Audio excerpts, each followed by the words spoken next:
En el segmento anterior señalé que el crecimiento de la economía es uno de los elementos fundamentales que explica la decisión de las calificadoras de riesgo, tanto Fitch como S&P Global Ratings, sobre la República Dominicana. Un crecimiento de 11%, obviamente que le manda un mensaje de optimismo a todos esos inversionistas, todas esas tenedoras de títulos de renta dominicana, y obviamente que esto es algo muy positivo para el país.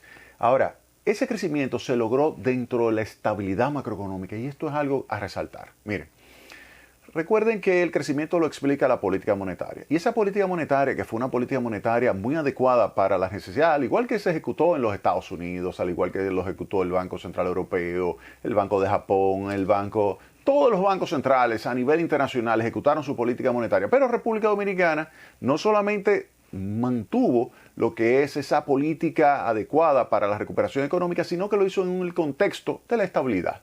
Una estabilidad que usted lo puede ver, por ejemplo, el tipo de cambio. Si usted ve la evolución del tipo de cambio, usted se va a dar cuenta de que cuando vino el impacto que cerró el turismo, que cerraron la entrada de divisas, que fue una situación bien delicada, no se estaba exportando, subió el tipo de cambio. Hubo una situación de expectativa donde el tipo de cambio subió y se colocó en una trayectoria que no era la normal.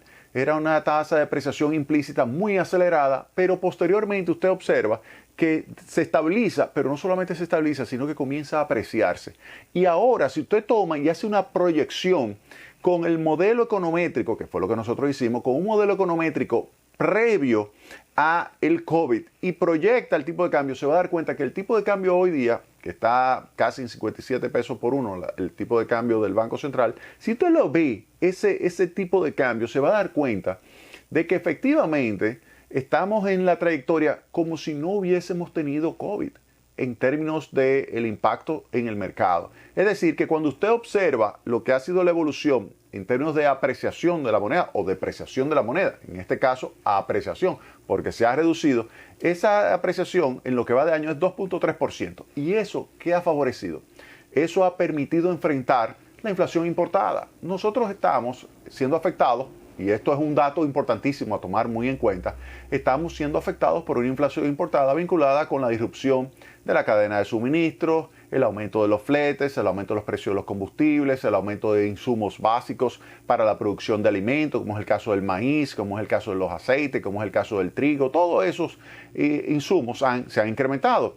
Entonces, esos incrementos se han podido amortiguar un poco con esta apreciación, Obviamente que estamos por encima de lo que es la tasa de inflación, que es la normal, la meta de 4% más menos 1. Estamos ahora mismo, y este es el último dato de octubre, en términos interanuales, 7.72%. 7.72% es la tasa de variación de los precios. Ahora, ¿qué es lo más interesante de todo esto? Que esta política que se ha estado ejecutando ha mantenido ancladas las expectativas de inflación. Al mantener anclada la expectativa de inflación, eso significa que usted esperaría que dentro del horizonte de política monetaria que usted lo tiene de aquí hasta final del año que viene, usted observa una trayectoria proyectada de la tasa de inflación que iría convergiendo hasta la meta, que es 4% más menos 1. Es decir, que ese 7.72 debería ir convergiendo. Pudiera ser final del año que viene, pudiera ser inicio del año posterior, es decir, en el año 2023, pero va a terminar convergiendo. Además, tenga en cuenta lo siguiente. ¿Cuál es la tasa de inflación promedio cuando está en la gobernación del Banco Central Héctor Valdés? 5%. Ese es el promedio. Cuando está Héctor Valdés, 5%. Entonces, lo más probable que ocurra, y esto es estadística, óigame bien, estadística, usted la puede hacer, sus modelos econométricos, muy sencillitos, lo puede montar fácilmente y usted puede determinar cuál es la tasa de inflación esperada bajo una gobernación, porque ese es el tipo de política monetaria que él ejecuta. Una tasa de inflación de 5% promedio, pero ha tenido menos, ha tenido un poquito más, pero promedio 5%. Ahora, cuando no está Héctor Valdés, entonces usted toma y calcula desde 1966 la tasa de inflación y se va a dar cuenta de que la tasa de inflación promedio 15% cuando no está el gobernador Valdés. Y si la toma ese dato de los 80 para acá, 25% el promedio de inflación. Entonces usted simplemente ya con eso puede proyectar lo que pudiera ser el valor esperado, es decir, la expectativa hacia dónde iría la tasa de inflación que usted observa Ese 7.72% hacia dónde iría. Entonces, eso es lo interesante, lo importante, y es lo que ha tomado en consideración también las calificadoras de crédito. Otro punto importante, además de esa estabilidad macroeconómica que ha favorecido el crecimiento de la economía, es que el crecimiento del Producto Interno Bruto entonces ha ayudado a mejorar las finanzas públicas por dos vías. Uno, por el lado del déficit, lo ha reducido por el hecho de que ha aumentado las recaudaciones. Usted observa el trabajo de la Dirección General de Impuesto Interno, usted observa el trabajo de la Dirección General de Aduana, usted puede decir, mira, han mejorado el trabajo, han mejorado su eficiencia, han mejorado, han puesto mucho empeño. Eso hay que reconocérselo, pero sin lugar a dudas la base imponible se la ha incrementado. La ha aumentado, ¿por qué? Porque hay un mayor dinamismo de la economía, ha aumentado el nivel de actividad, ha aumentado el nivel de ingreso, ha aumentado el nivel de consumo, ha aumentado el nivel de inversión y todo eso genera base imponible. Al generar un aumento de la base imponible, genera un aumento de las recaudaciones. Y eso ha favorecido tanto la Dirección General de Impuesto Interno como la Dirección General de Aduanas, que además se ha generado un aumento de su base porque al incrementarse los fletes y otros productos a nivel internacional, es lógico que aumente la base que se utiliza para cobrar los impuestos en la Dirección General de Aduanas. Así que por ahí eso ha sido positivo. El crecimiento de la economía ha favorecido el crecimiento de las recaudaciones. Por otra parte, y esto lo dice S&P Global Ratings con relación a la ejecución, dice, mire, también hubo algo que ayudó a mejorar las finanzas públicas y fue la subejecución de la inversión pública. La subejecución de la inversión pública, que es un dato que las autoridades tienen que revisar para el año que viene, porque hay que tratar de mejorar. Yo me imagino que ya para el año que viene deben estar muchísimo más aceitados los mecanismos para ejecutar la ley 340, deben tener más experiencia, así que lo harán mejor. O sea, yo estoy optimista con relación a eso, pero yo se lo advertí, se lo dije.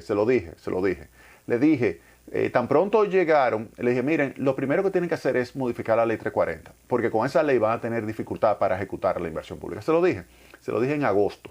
Le dije, no van a poder comprar, por ejemplo, las computadoras. Ustedes lo recuerdan, las computadoras para los niños en las escuelas. Le dije, no las van a poder ejecutar.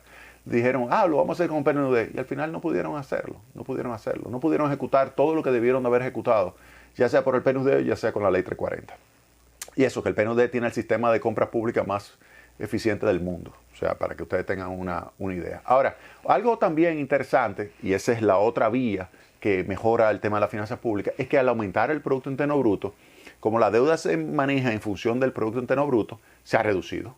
Se ha reducido porque este aumento tan significativo del Producto Interno Bruto, dada la deuda que se incrementa, pero menos porque el déficit se ha reducido, aunque va a quedar un dinero ahí que no se va a ver ejecutado porque sí se emitió la deuda, pues esa deuda como porcentaje del PIB se reduce y es gracias al crecimiento de la economía. No tanto por la reducción de la deuda, pero sí por el aumento del PIB que hace que como porcentaje del PIB, entonces la deuda se reduzca. Y eso definitivamente que es algo muy positivo. Ahora, yo quiero también señalar que todo esto tiene como contraparte también una fuerte acumulación de reservas internacionales del Banco Central.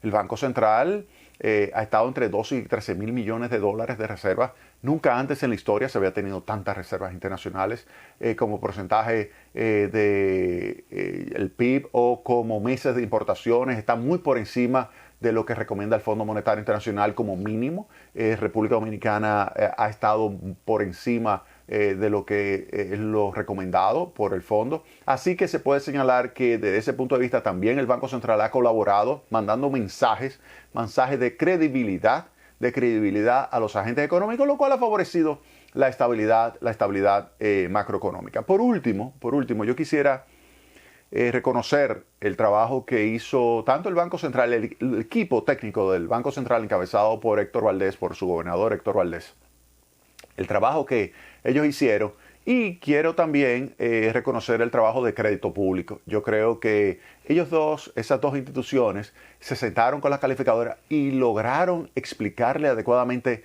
la narrativa de lo que es el crédito dominicano. Es decir, le explicaron la situación económica que aun cuando no hubiese reforma tributaria, pues se podía tener una perspectiva positiva de la calificación crediticia. Ese es el mensaje. Oigan bien, aun cuando no hubiese reforma tributaria, se evitó la reducción de la calificación. Y yo creo que es importante eso. Eso es muy importante. Eso es importante. Yo quiero reconocerle al Banco Central, quiero reconocerle a Crédito Público y además yo quiero resaltar el trabajo del doctor Andrés Daguarre Hijo. El doctor Andrés Daguarre Hijo, Andy, ustedes lo conocen muy bien, es un economista extraordinario, tiene una capacidad analítica fuera de lo común, es una persona capaz de organizar muy bien lo que es una historia y explicarla adecuadamente. A mí me tocó participar junto con él y con Hugo Giuliani, que es otra persona, otra mente brillante del ámbito económico de la República Dominicana.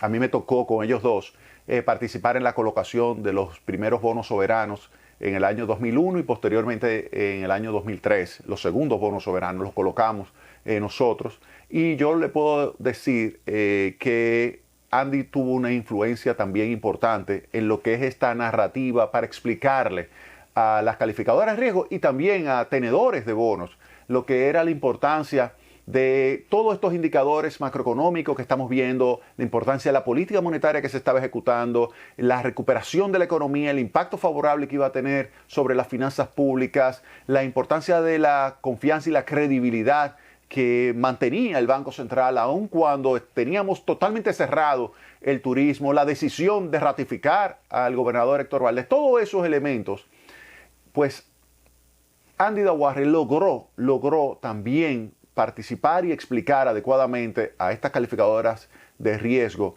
lo que son las bondades de la República Dominicana. Ya lo ha hecho en muchísimas ocasiones y por eso a mí no me sorprendió que en esta ocasión también como un consultor externo, un consultor internacional, un consultor típico de esas calificadoras y de los tenedores, pues pudiese ayudar a vender esa narrativa. Así que mis felicitaciones, mis sinceras felicitaciones a ese equipo, Banco Central, Crédito Público, al doctor Andrés Daguarre Hijo, por su trabajo de vender la historia crediticia de República Dominicana y ayudar a que las perspectivas de calificación crediticia fueran modificadas de negativa a estable y se ratificara la calificación BB-, que puede ser mejorada, pudiera ser mejorada en un periodo de 12 a 18 meses si mejorasen las finanzas públicas, si finalmente se lograse una modificación